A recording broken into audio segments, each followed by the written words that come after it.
or make it at all. So welcome. My name is Jennifer. I'm going to talk a little bit more about me and introduce myself, but we're going to talk today about resisting harms of oppressive systems, how that is really tied to our mental and overall wellness. Okay. So what can we do with an hour when we're talking about harmful, big systems?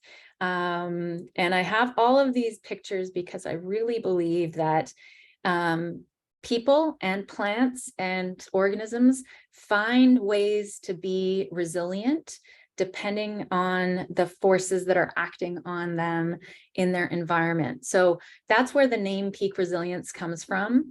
And that's why I think it's really important not just to look at the individual or the organism, but also look at the forces that are impacting their growth. So today I'm going to start with a land acknowledgement and tell you who I am.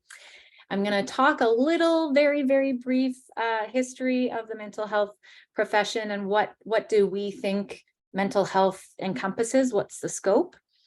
Then I'm going to give you some examples of harmful systems and how they harm everyone, but in different ways, and then how to take this knowledge and apply it to not only your own mental health journey, but supporting other people on theirs as well.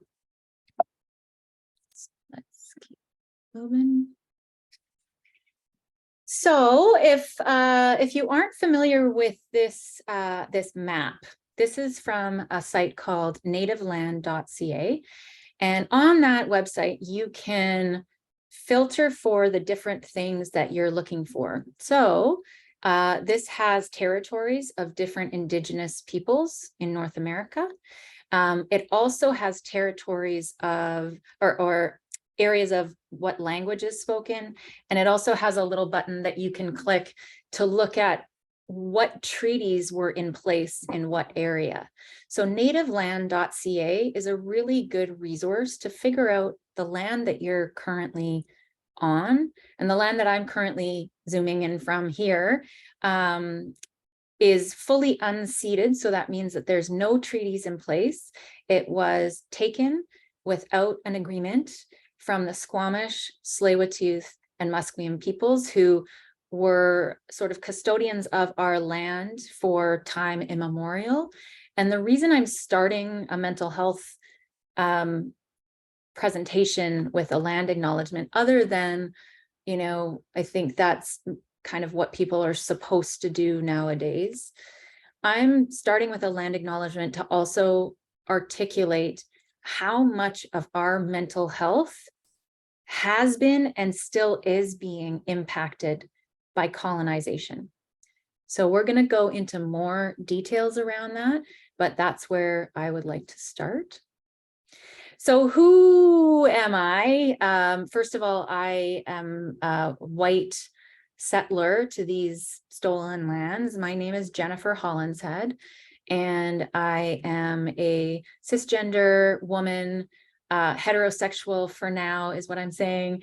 And I am also a registered clinical counselor supervisor, and I'm a Canadian certified counselor supervisor. I have a master's degree in counseling psychology. I have a Bachelor of Science in psychology, and I'm been practicing now. We've got a question. This is great. I've been practicing now. Yeah, this recording will absolutely be shared with you. Yep, I'll send it out in an email. Thank you for the question. So back to my training, and I started practicing in 2006. And where I started practicing as a baby green counselor with literally lifeguard experience was a domestic women's shelter. So a shelter for women and their kids who were fleeing life-threatening domestic violence. So that was my introduction on how people's mental health can be impacted by their environments. And that's also where I started getting supervised by someone named Nick Todd, who he collaborated with another couple of people about something called a resistance-based approach to therapy. So basically with what that meant was that instead of looking at how defective, this is what was in the model at the time, the problems with people who are in abusive relationships, we are looking at all of the brilliant ways that they are resisting that abuse, and we're focusing on that resistance. So I've been a therapy geek for a long time. I've had a number of different jobs in a number of different systems, university settings, government settings, healthcare settings. And I started a practice called Peak Resilience because I wanted to create a place where counselor wellness wasn't taken for granted. And I wanted to create a place where we could be humans first and counselors second. And so 2015, I started a practice called Peak Resilience, and we're in Vancouver. We also have a few services in Ontario. And our practice is intersectional feminist therapy services. And what that means, I'll get into that a little bit later. A lot of people are like this when they hear the F word, feminism. But really, when I say we infuse our therapy with feminism, it really is for everyone.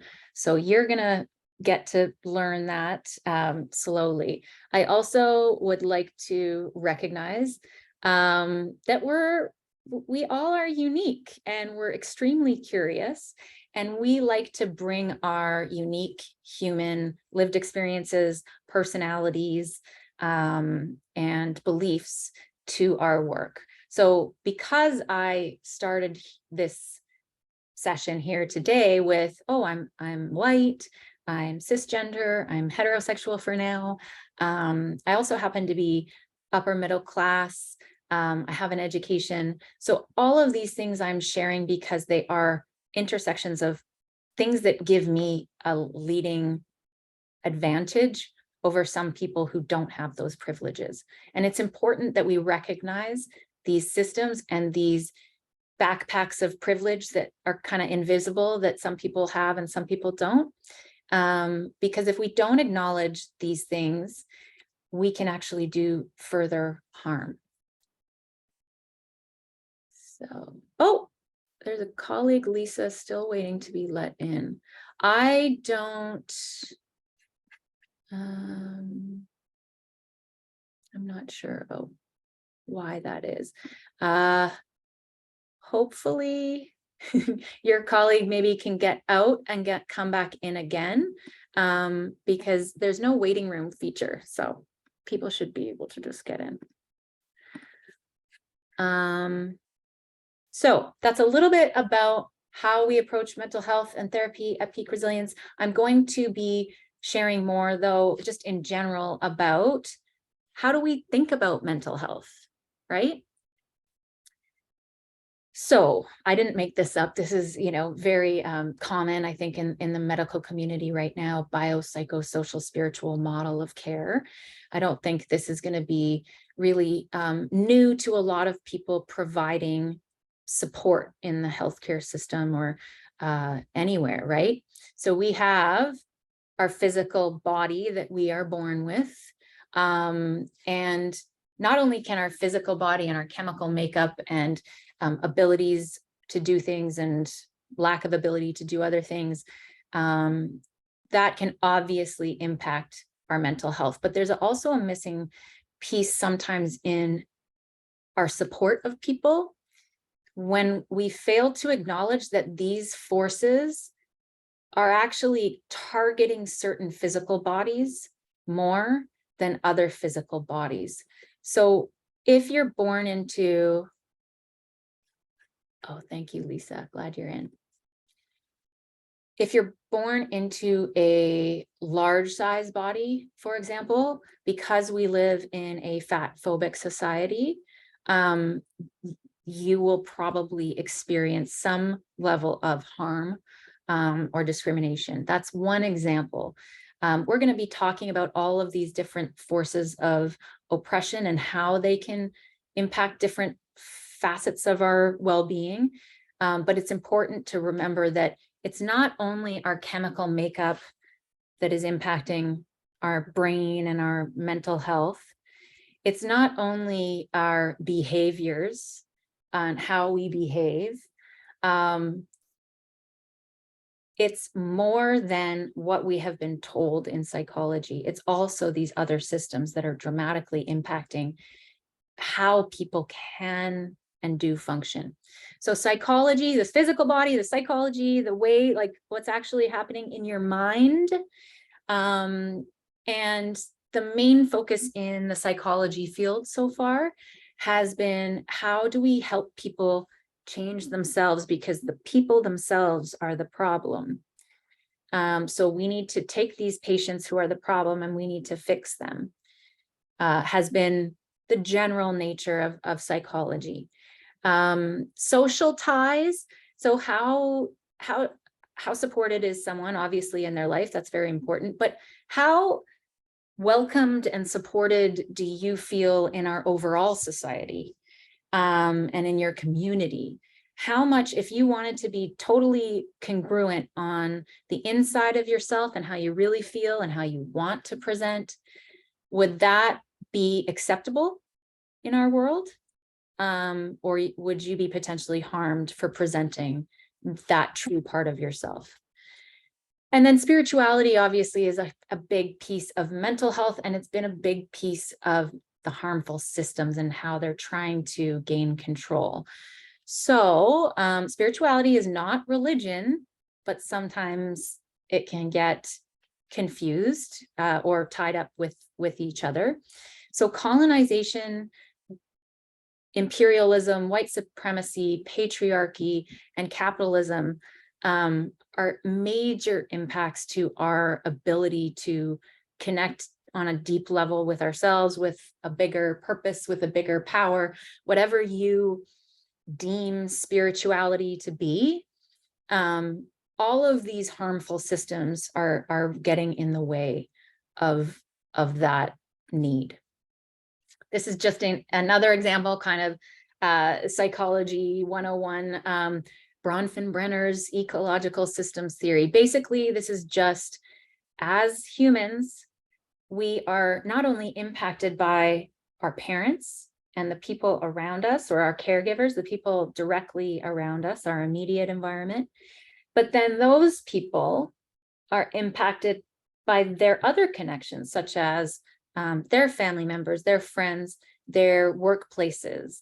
And then those people are also in another indirect environment, and their social and cultural values. And then the idea is all of this changes over time. I think we all know, maybe some things are the same. If we think about Roe v. Wade and the drama around that, some things have changed. So just like very, very, very, very high level gist of kind of mental health and how it's evolved over thousands of years. So nature, nurture, those were ideas that were being put back and forth thousands of years ago with Plato, Aristotle, all of that. Let's focus on, the more recent period of modern psychology, which was started by and made popular by Freud and his contemporaries. So if we look at the birth of psychology, and if we look at what it was designed to do, basically it looks at who's normal and who's not. And coincidentally, in the earlier days in psychology, but even now we're getting lots of remnants of white men are the norm and are the desired characteristics of a human being. And then other people are not necessarily the norm. So women and anyone who didn't conform to gender were actually seen as less than adult by professionals in the field of psychology. So one of the reasons why I articulate and I remember these baffling historical facts is because our psychology industry and our helping profession industry and our medical industry right now is impacted by the harmful systems that were impacting Freud and his contemporaries in the 1800s. So we still need to be aware of the harmful systems and how they impact us as healthcare providers. So that's where more social activists and feminist therapists starting in the 60s and moving forward have tried to challenge some of the harmful aspects of mental health support. And so now we're really looking at integrating an awareness of harmful systems and an awareness of social justice and human rights into our mental health support.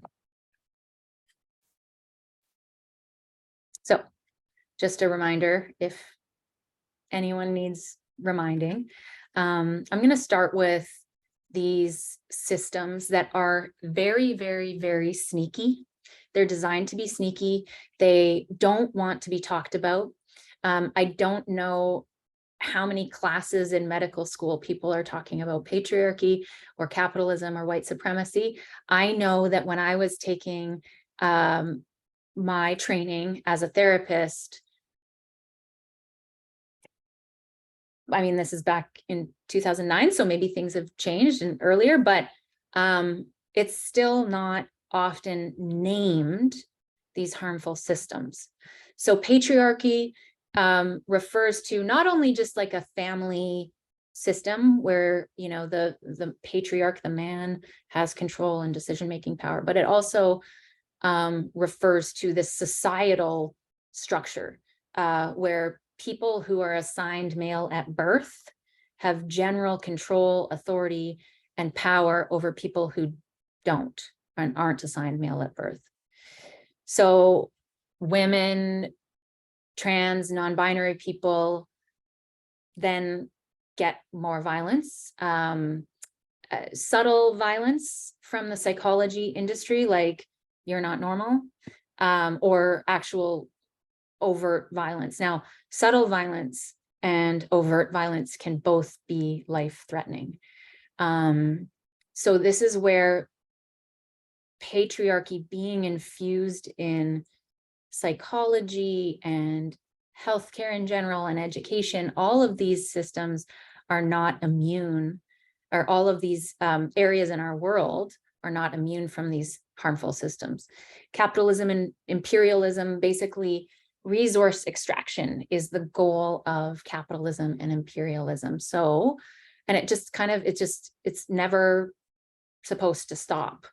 So the global North developed countries were actively extracting resources from people, land, air, water, and we, with capitalism and the extraction kind of mentality, there's no focus on sustainability, reciprocity, renewal, those types of,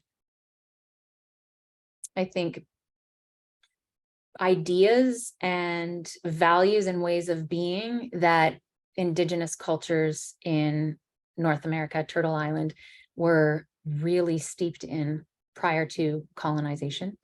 And so obviously capitalism is a huge force behind this.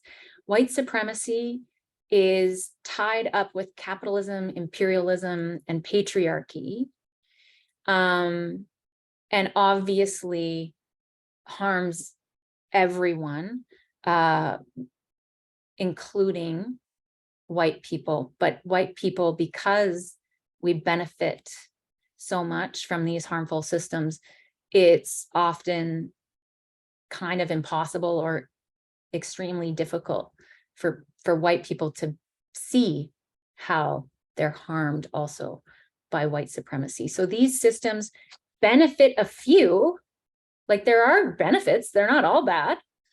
These systems do benefit a few, the 1%, so to speak, but they also harm everyone, including the people that it benefits. So capitalism, imperialism, colonialism, taking over basically contributes to this, not only this internal sense of not ever having enough, but also the external reality of not ever having enough. It's a mirage. It's a hunger that's never satisfied. And living in this capitalist society promotes the idea that you are only worth what you can produce. So that's the idea behind ableism, the idea that people need to be able to produce things. And that is what creates their worth as humans. So you can imagine these subtle forces and systems not only impacting everyone's functioning on the external in their world, but also internally. Like I am absolutely impacted. I'm not a workaholic, maybe I'm in contemplation for that. But this really impacts me. I fall into not feeling enough, not feeling like I have enough all the time. This is something that I always have to resist. Let's talk about patriarchy now. So patriarchy is all about valuing domination over care and collectivism. So men are told that they have the most power and ability of all humans. And again, they have the most benefits from patriarchy. But I think we all know that the highest rate of death by suicide is actually in young men. And so patriarchy is actively killing a lot of the men that are supposedly benefiting from it. So patriarchy also is infused with the subtle and overt hatred of the feminine, women, feminine, gender minorities, not conforming to a gender binary. And so patriarchy externally not only creates domestic violence, disconnection, but it also creates unbelievable pain for the children in that system.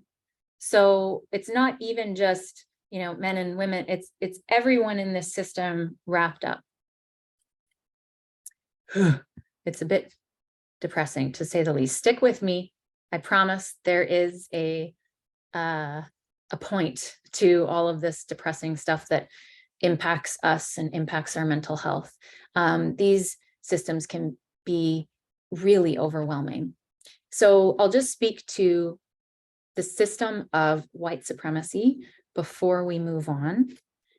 So white supremacy is all about keeping up appearances, and the goal of white supremacy is to disconnect us from one another and to try to dehumanize. So the white supremacy is the idea that lighter skin colors are more superior to others, and it was created specifically to enable slavery a few hundreds of years ago.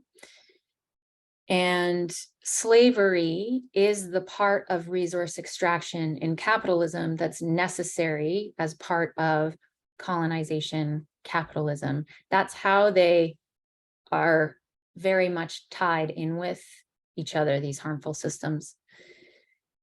So white supremacy dehumanizes people who identify as BIPOC, so Black, Indigenous, or people of color, or who society identifies as BIPOC. So I don't know if anyone, how much news you follow, but there are efforts in different states to change who is identified as a Black, Indigenous, or person of color. And that's happening in Canada as well, that the state and the government and the people in control actually will determine who fits the criteria of a marginalized person based on how that can benefit the larger system.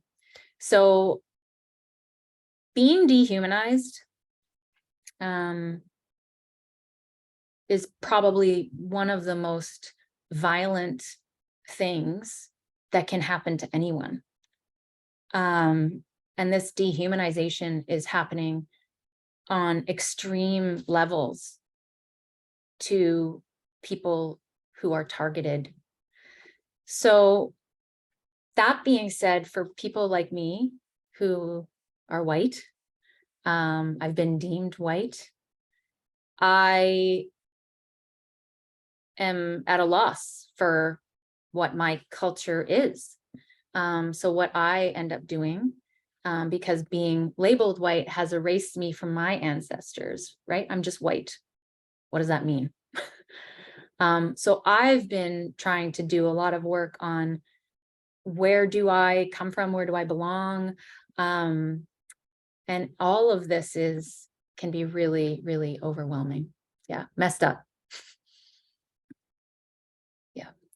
And this is also where people can be, myself included, basically encouraged or hungry to appropriate other people's cultures. So I think there's someone with their hand up. How do I, geez, how do I do this? Do you just unmute yourself and then you can chat? I saw a hand up. I'm so sorry, webinar. There we go. Here we go. Emily, allow to talk. I have to click allow to talk. Sorry, Emily, I'm going to allow you to talk now. Okay. This is new to me. So Emily, if you would like to ask your question, you can absolutely ask it.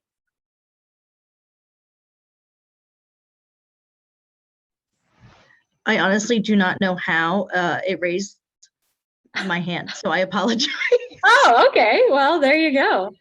But So while I'm here, loving everything you're saying. So you don't have a question? Okay, cool. I do not. Thank you, though. All good. At least we figured it out. Okay.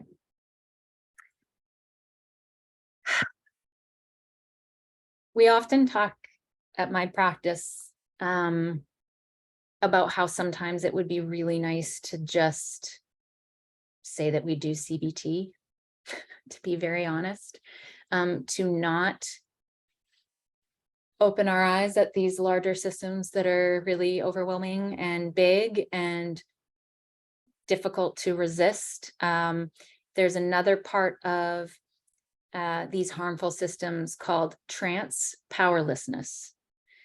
So these systems want to, and the goal is to basically keep us in a trance of thinking that the systems are so baked in that there's no way of even challenging them. And it's not a coincidence that the psychology industry neglects to talk about these big harmful systems and name them. Psychology as an industry and the mental health industry has actually throughout the years and is still in different pockets, right, being used to harm people. And most of the people who are being harmed by different facets of the psychology industry or the healthcare industry or whatever, most of those people are marginalized in some way. So the flip side of the overwhelm coin, right, of being like, this is really overwhelming. And of course, all of these things impact me, and how can I even escape? The first thing I like to start with is everything makes sense. So when we work with people at our practice, regardless of whatever symptoms you may be having and behaviors you may be exhibiting and things that you don't want to be doing, but you're doing anyways, and like really coming from this perspective that everything that you're experiencing makes sense based on what you have experienced. So part of looking at the big systems is just to recognize that they are there. That's just the very, very first step. So even just having people know that they are not, as an individual, personally defective or worthless or bad in any way, that if we're able to help people find their personal power within whatever systems are impacting them, that's how the mental health industry can work to also change the world.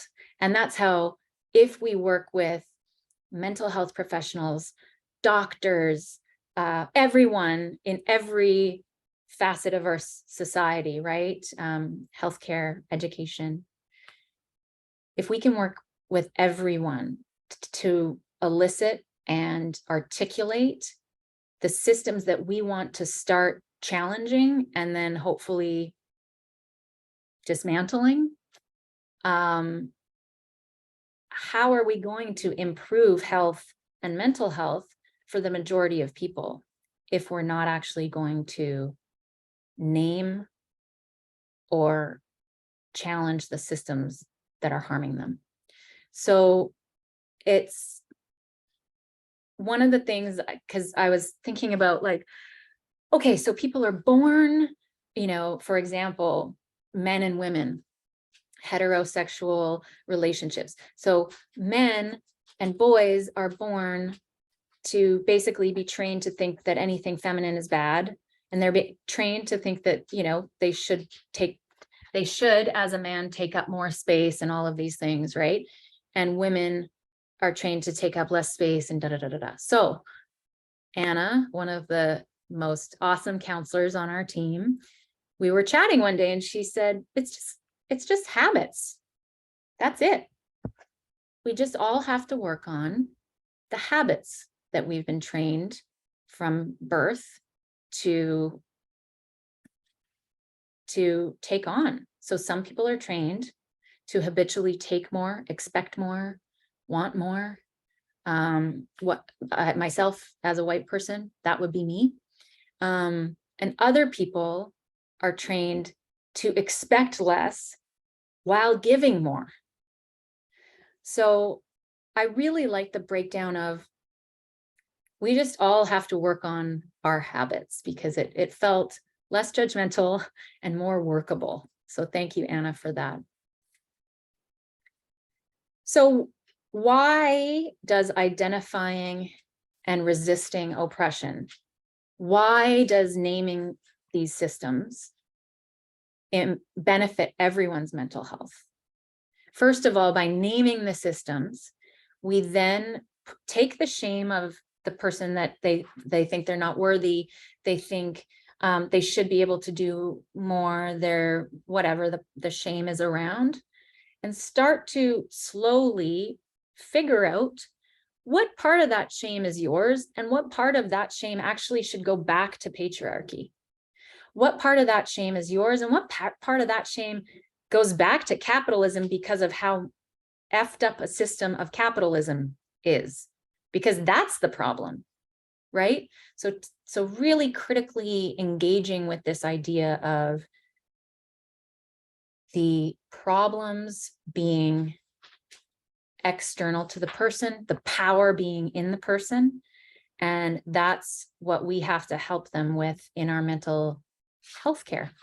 So I'll send a resource list, a brief one to get people started, because I think The thing is, this process of identifying sneaky systems is just a lifelong process, because I've been born into the system where I didn't really know, like, for example, when I was growing up, I was not taught about residential schools. So that is state imposed ignorance on me as a white person that I am now resisting, because I'm actually really angry that the government kept that secret. So I'm going to give you some information to just start poking around in some of these ideas. I think it's really important to talk about all of this.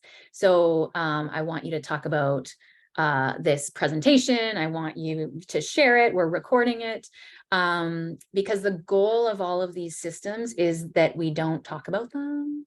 We don't notice them. It's just how normal. It's just the water that we fish swim in, so to speak.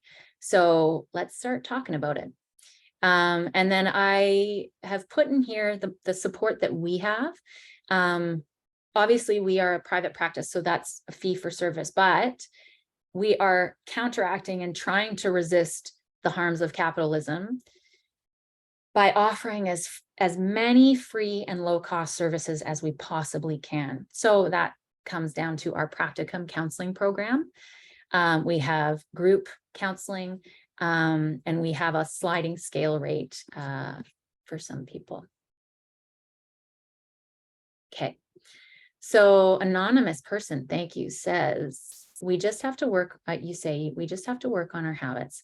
However, some people, specifically marginalized people are actively punished for not following those habits. How do you create safety knowing this is a reality for some people? I'm going to answer this live.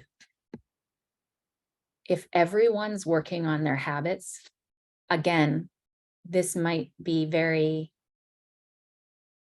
optimistic of me, but I think if everyone hypothetically is working on their habits, that means that there will be less punishment for marginalized people to shift their habits. That's part of the habit shift, is literally even changing the fact that people are punished for not following those habits 100%. So the habit work is going to be much, much safer and easier and less traumatizing for people from dominant identities. So this working on our habits thing, to whoever shared this, thank you for articulating kind of what I missed saying, that this habit work is going to be a lot easier for people with dominant identities. So I'm a cisgender woman. My habits around how I've been socialized around my gender, I have to do a lot more work around that than someone who has been socialized all their lives to code switch and shut down their gender presentation. If I work on my habits as part of a dominant identity, the idea is that it gives more space and safety for other people working on their habits. So, but very, very not perfect and hypothetical, right? Let's look at a chat. Thank you. Well, thank you for the question, right? And it's funny because I try to name everything, but I will always miss. And that's part of, I'm really trying to resist having everything be perfect. And so thank you for having this be a dialogue where if I'm missing something, you can ask a good question. So like I said, we have, low cost services, of course, practicum counseling and group programs. You can see a whole bunch of resources and news on our Instagram. We also have a monthly resilience report, which is just an email newsletter that goes out once a month. I would highly recommend, for free, that everyone reads Feminism is for Everybody by Bell Hooks. It is like, if you got the book, it's about that thick. You can get it for free on Google, and it is unbelievably accessible to understand and explains how feminism is really for everybody. It's not for only for women. It's not only for a certain set of people. Intersectional feminism is about how we attend to the various types of harm that our world can serve to different people. So a resource that I have used a little while ago, I'll probably go through it one more time, but Me and White Supremacy is a really good resource if you are, like me, white. And then Decolonize First is a really good resource with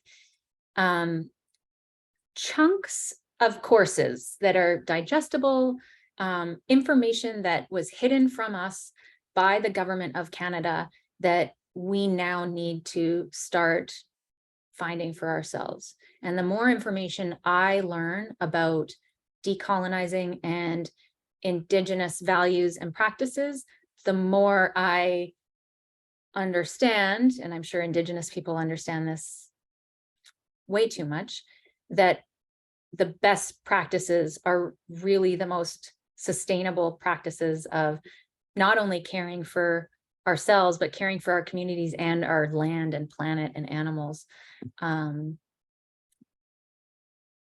So that's the content. This picture here is a little board that we have in our office just to make sure everyone tries to hopefully feel welcome. I wonder if there's any questions. If you would like, you can put your questions in the chat, or you can raise your hand, or you can put them in the Q&A section. This is a introduction to how we can challenge the harmful systems that are challenging us. So I hope today was a piece of, 45 minutes that you can talk through with your colleagues and figure out for you, how do you operationalize this? Not only in your own life, but in your support work, and in your healthcare provision. People can integrate this in a whole bunch of different ways. One of the ways that I've talked about is being a human first and a counselor second. And I think people, if you're here, if you support youth, if you're in the medical profession, I think you know the importance of rapport building. So rapport building is bringing your human self to another human within a system where you're kind of designed to take different roles. So that's really all we try and do at Peak. And if people are interested for more information, we actually have a clinical supervision group where it's for any type of professionals who are looking at integrating anti-oppression and intersectional feminism into whatever clinical supervision they're doing. So whether it's nursing, counseling, whatever it is, if you're a healthcare provider and you want support on how to support your team from this perspective, you can let us know, and it's group, so it's cost effective. Okay. Question: do you have advice to share on how we support people who are oppressed by harmful systems beyond naming the systems are there and naming that they aren't defective? I think that's defective. Yeah. Great question. And this is where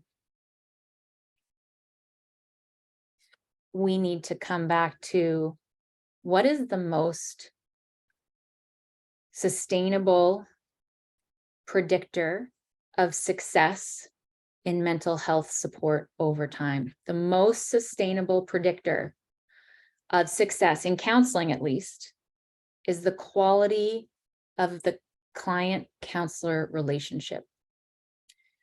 So this question is so beautiful because it's like, okay, how do we, like, how though? So we can name the systems and then we can tell people it's not their fault, right? And those are two pieces in a beautifully complex system of how we can show up. So what would an example look like? An example would look like, let me think of an example that I have.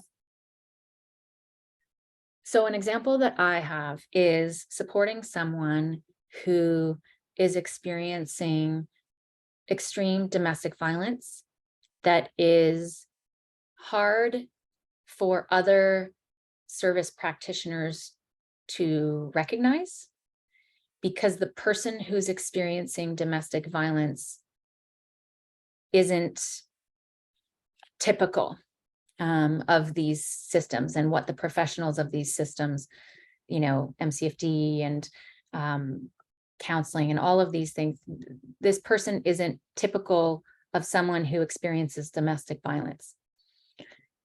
So in working with this person, not only were we talking about, oh my God, these systems and these people aren't seeing it because they think that domestic violence looks like this.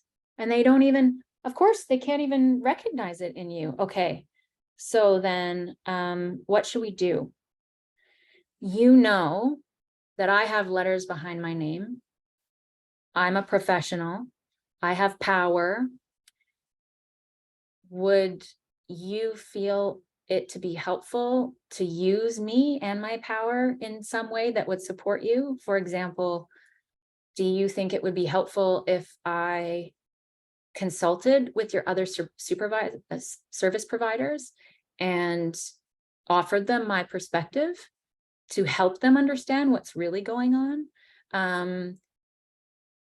So it's like, we can name the harmful systems in a whole bunch of subtle and overt ways. We can advocate by using the power that is randomly given to us. We can advocate if the people in front of us would like to use us as power tools, is what I say. So we name, we say that they aren't defective, we advocate, we're also bringing ourselves into the work.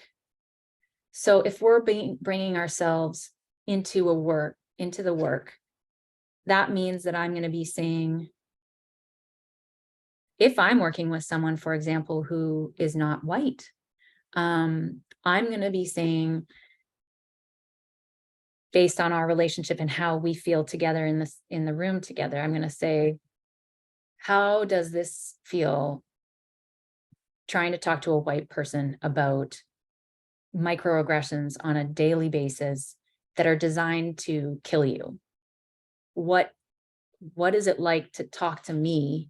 You know, we've been talking a while now, because I know I'm horrified, but I just don't even know what this must be like for you. So again, I'm answering your really good question with a whole bunch of vague, could look like this, could look like that, could look like this, could look like that, because it really is based on you, the person in front of you, the relationship, the situation, all of those things.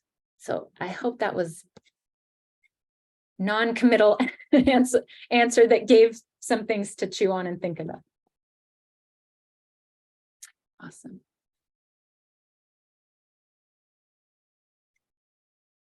So we have 4 more minutes. If anyone wants to take our time and just ask another question, either in the chat or in the Q&A. The chat puts your name, the Q&A is anonymous. So that's what I have figured out by now. You know, it's weird to just talk to a screen, obviously. I hope that today's presentation really was thought-provoking, and I really would encourage you to reach out to me if you have feedback about this. My email is just Jennifer, Jennifer, at peak-resilience.com. And our phone number is 604-682-PEAK, PEAK 7325. And we're here for any questions. So thanks again.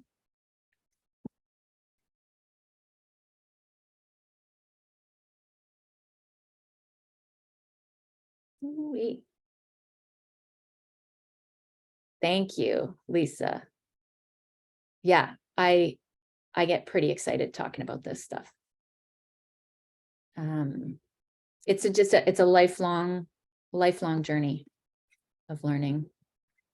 So thank you everyone for making the time to come to this and watch this today. Take care.